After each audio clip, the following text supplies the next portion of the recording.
This is probably one of the first times I've given this much thought to my family. And one member of my family I really want to turn my attention to is little Richie. I think Richie is about 10 years old by now.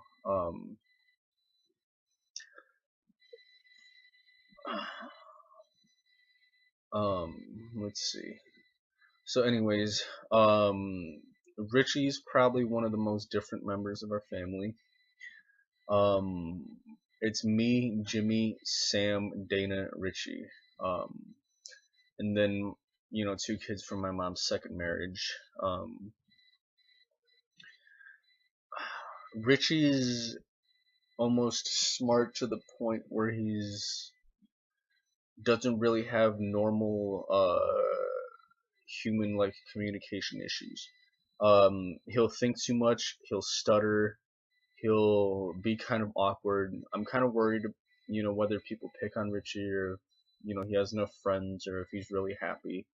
I'm not sure if he's really happy, but he stutters a lot.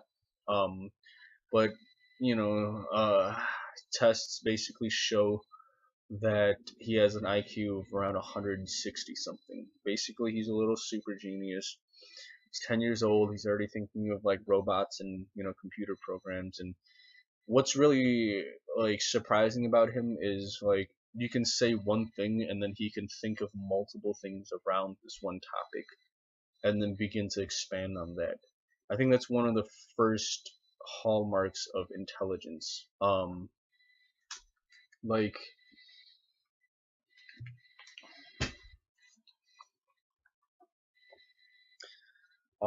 and I'm going to talk about higher intelligence.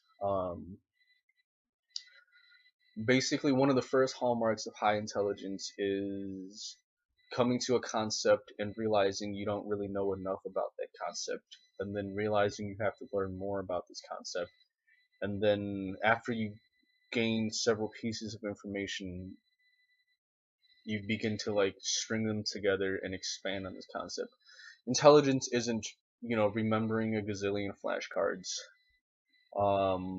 It's not knowing everything. It's not using big words. It's not using words that make you sound smart. It's the idea of taking ideas that were never really together in the first place and synthesizing new ideas out of it. Um, One of the curses of being intelligent is your brain basically thinks about stuff every time. Like colors, words, lines, shapes, ideas, concepts, smells, people's faces, how they react, how they talk to you. Your brain can clock like at a ridiculously fast pace. Um, if you're in a situation where there's not much information, like driving down a country road, then your brain starts going crazy, and you have to find something to chew on. Otherwise, like it's kind of like running an engine with no oil. Yeah. What else?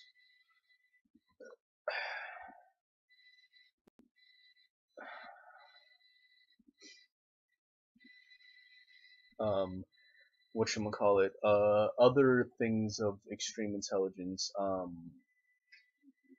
A lot of individuals just kind of find other people who are really, really intelligent and have this kind of like nerd-ish social group. Um, I, on the other hand, don't really see things this way.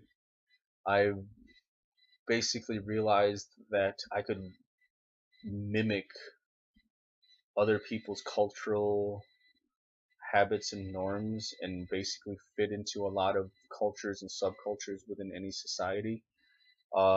And I've used this advantage to basically have a lot of fun in life. I've pretended to be a gazillion things I'm not.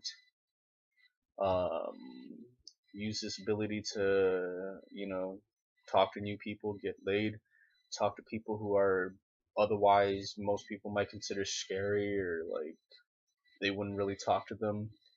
Um, like there was some random like felon-looking Mexican driving a Chevy Caprice Classic, and I was like, "Hey, what's up, bro? Like, cool ass car, man." And like, blah blah blah blah blah, and we have a super casual conversation at a stoplight, and whatchamacallit,